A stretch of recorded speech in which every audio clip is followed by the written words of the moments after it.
ያሸኛል ምድር ከሚታየው ሀብት ይልቅ የአምላኬ ፍቅር ማርኮኛል የምድር ዝና ከበሬታው ኃላፊ ነው ትቼዋለሁ አምላኬ ክብር ባለበት የኔስ አገር በሰማይ ነው ቃሉ እንደሚናገረው ሃሌሉያ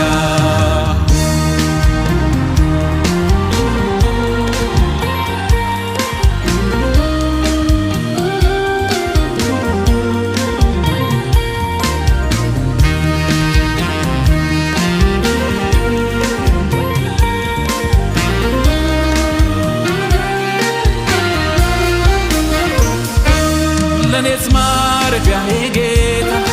የዘላለም